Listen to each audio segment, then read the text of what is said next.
as a youngster, a teenager, I was actually 6 foot, nearly 2, but like a rake, absolute beanpole. And I played basketball. Cricket was my first love. And I kicked the footy around at school. Anyway, some bloke said to me, "Oh, you should go and play footy." So I went to a club called Baldwin Combined, which I think played in the Churches, Macleay Park from memory. A couple of mates were playing there.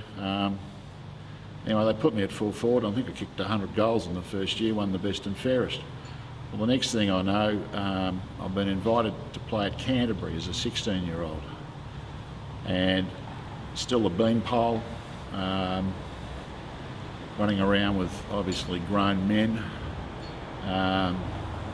Ron Coleman was the president of Canterbury Football Club. Brian, his brother, was at Hawthorn. And I was told one day that there's a couple of blokes from Hawthorn are going to come down, watch you play. I'd had a letter to Peter Crimmins was captain of Hawthorn in those days, and they were forming a scholarship squad to nurture their local up-and-comers. The game started, I think we were playing East Brighton.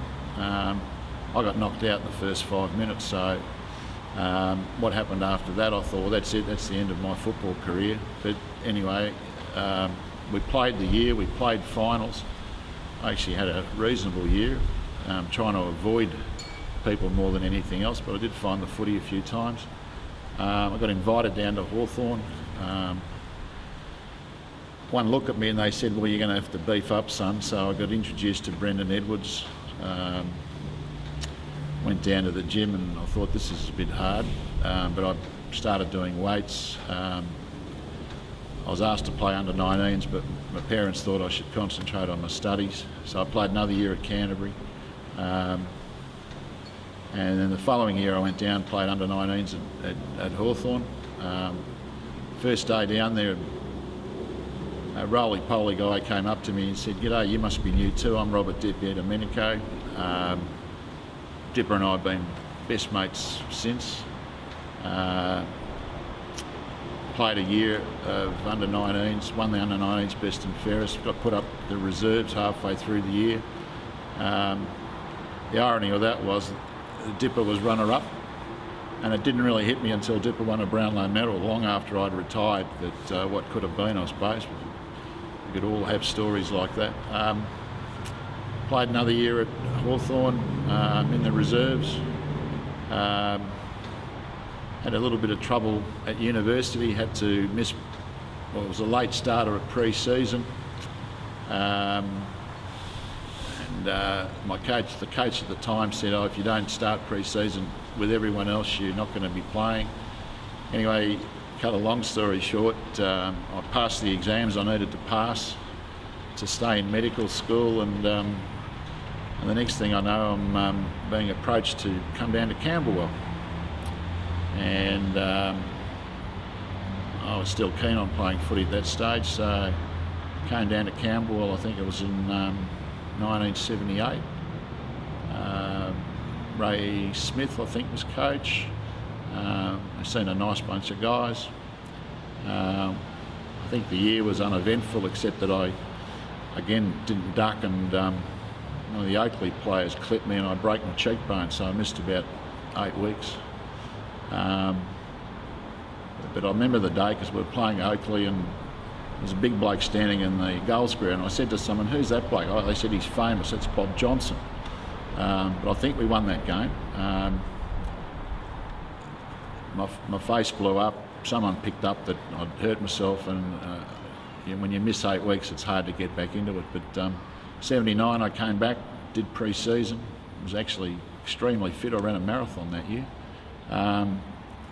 And we had a great year. We had a good bunch of blokes and new coach. And at the end of the year, we won the flag. It was very exciting. 1980, all geared up. Actually got through my exams, and pre-season I was very fit. And the last practice match we were playing Geelong West here at this ground. and they just finished the cricket season. There'd been a game the day before, they played a cricket final. The centre square was like concrete, and 5 minutes into the game I slipped and broke my thumb, and that was 12 weeks. I needed surgery, plaster, and that was the season gone.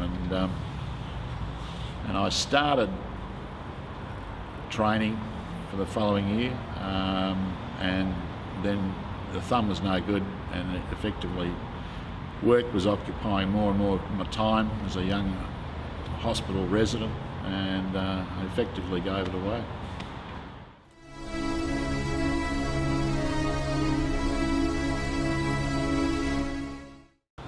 When I was going through the sort of the system at Hawthorn, you know, you really, your mind's completely open, and you sort of dream of running onto the MCG. Once that's gone, you sort of come down a notch, I think, and you start to get a little bit realistic. But at being young, I mean, really, there's no door. So when I came down to Camberwell, I remember Ray Smith just saying to me, who was coaching that first year that I came down, he said, just be yourself. And I used to just run around. I mean, I'd beefed up a bit, but the one thing I could do was run. And I used to enjoy running. I could jump a bit too, so we all dream of that great mark, but not that I took too many great marks. But I think I'd see myself, and I hope my teammates would see myself more as a team player. I think I was pretty keen on that notion, and I had a brief coaching career, but someone made the point to me years and years ago that you can have as many great players as you like, but it's the great teams that people remember, and I think that's probably where I see myself, as being part of a team. So I don't know if I ever polled any votes in any of the competitions, other than obviously my 1 year at Hawthorn where I got a silver mug that's now gone very grey. But being part of a team, and I think probably football still epitomises that team environment.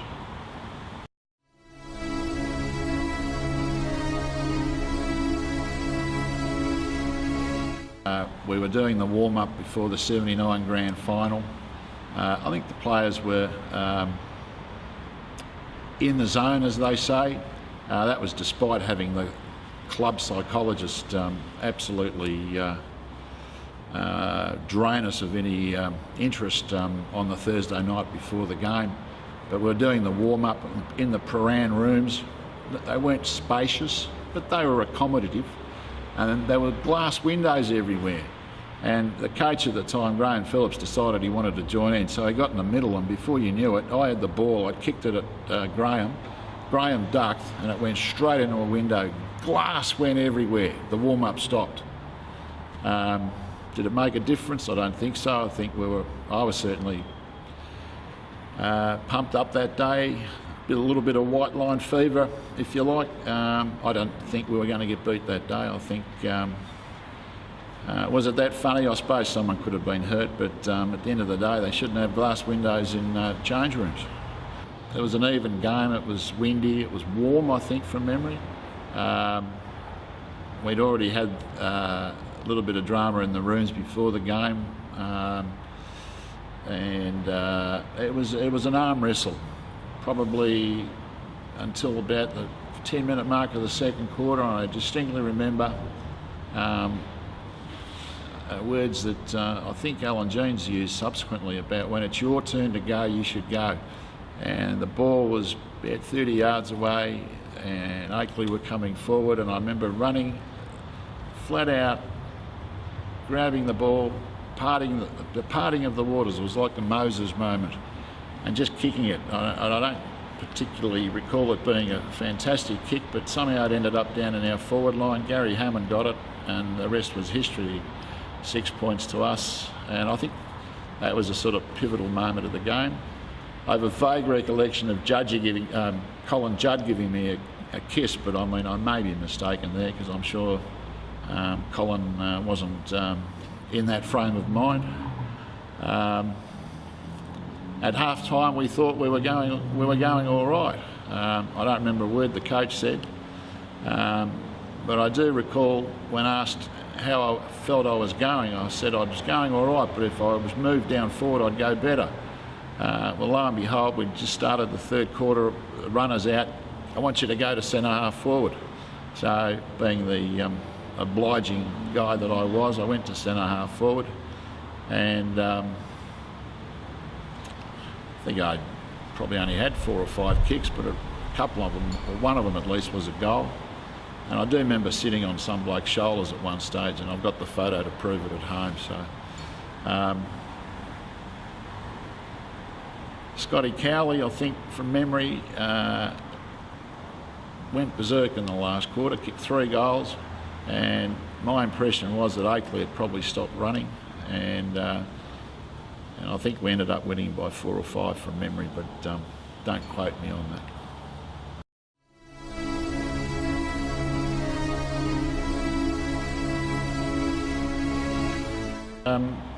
Yeah, well, when I came down to Camberwell, I do remember meeting Ron Peck very early in the piece, and he struck me as a very upstanding young guy. I already knew a fellow called Terry McNamara from cricketing days, and I didn't realise that he and Pecky were related by marriage. Terry's an important character because when myself and another good mate of mine who I played cricket with, we finished school, we were jobless, as they say in those days, and probably unemployable. And Terry said, don't worry, I'll work at Myer, come down and we'll find you something to do. I ended up selling luggage for about 3 months, and my friend, I think, was in the book section.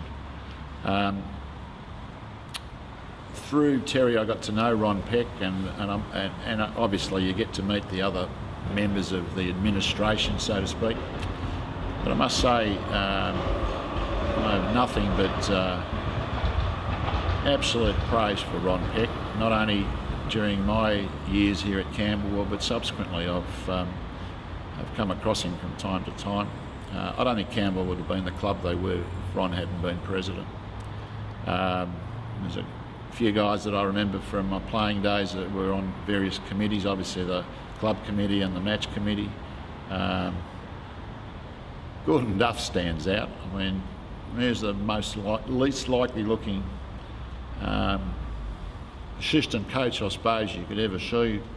Baggy tracksuit pants in the ground, but gee, he had a good knowledge of footy, Duffy. Fond memories. Other people down here, I was sad to learn that Lionel Thornton was no longer with us. I mean, Lionel was an interesting guy, head trainer. It just goes to show that over a lifetime you can build up the ability to really massage not only players' injuries but also their egos to some extent. Lionel had the ability to do that with aplomb. I vividly remember Thelma Baker. I think she saw me as a skinny young kid.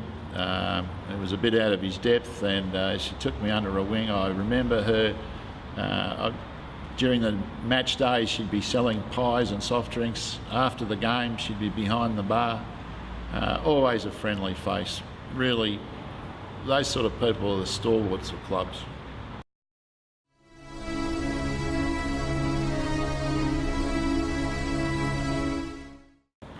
Graham Barr was an interesting guy. I don't think Graham played most of the season that grand final year. I think he might have had an indiscretion with the tribunal. But I do remember Graham being the manager at the South Melbourne Football Club, and of course that's where we had our premiership celebrations, and what a night that was.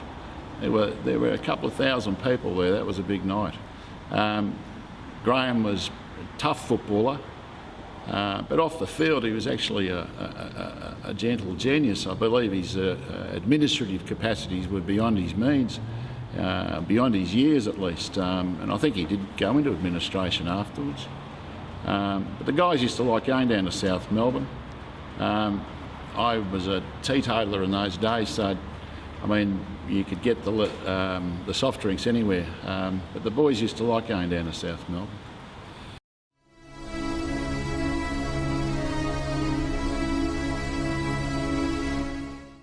I think one of the toughest blokes I played with was Ross Wright. Off the field, absolute gentleman.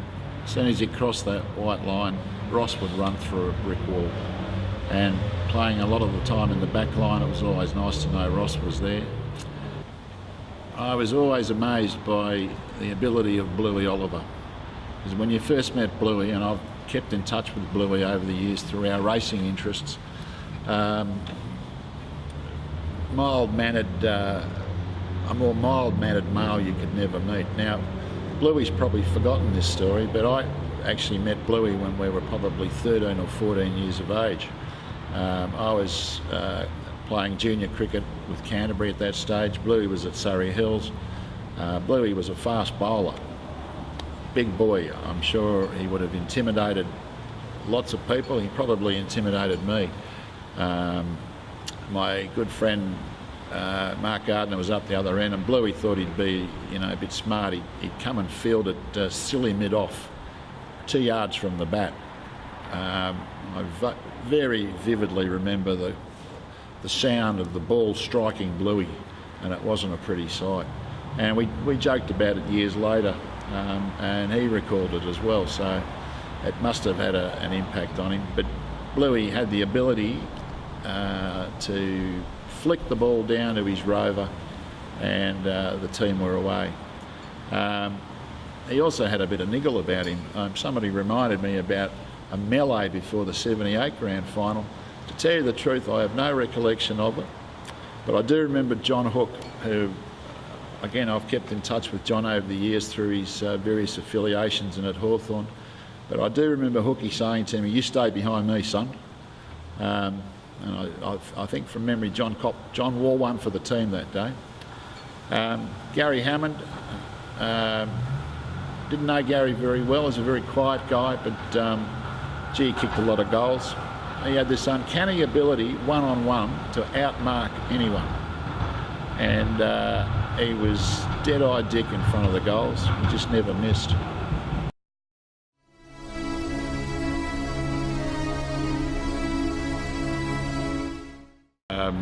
At the time of playing football, I was studying medicine. I graduated,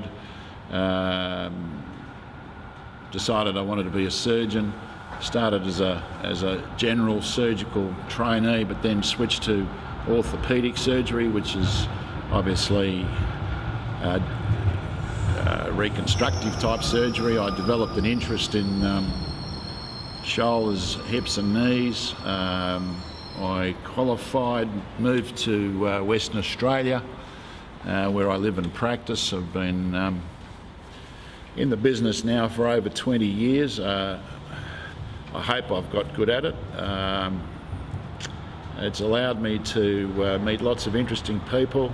It's allowed me to stay engaged with younger members of society who play sports, obviously. It's allowed me to travel. It's allowed me to be engaged in other activities. I have an interest in horse racing, more particularly horse breeding. So what started off as a hobby has now become a business. Through that business, I've kept in touch with people like Bluey Oliver, who was working with Aquanita Racing, and a couple of other players. So all in all, I'd have to say I'm pretty content where I am in life. I've still got my health. I think as we all get older, we're cognizant of the fact that there are people that we've known along the journey who are not so fortunate. So a bit like the question in terms of retirement, I think whilst you got your health, you just stick at it. The world's a great place.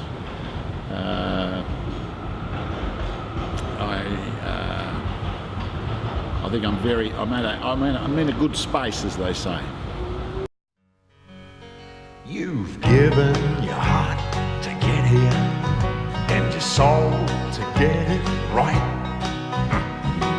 You can take 'em boots and all, but it's sure gonna take a fight. When you spend all week getting to your peak, you're gonna have your say. You bet. On Sunday, it's gonna be a fight. It's Sunday, you're gonna make your play for the BFA. Today you're gonna fly. It's Sunday for the BFA. It's Sunday.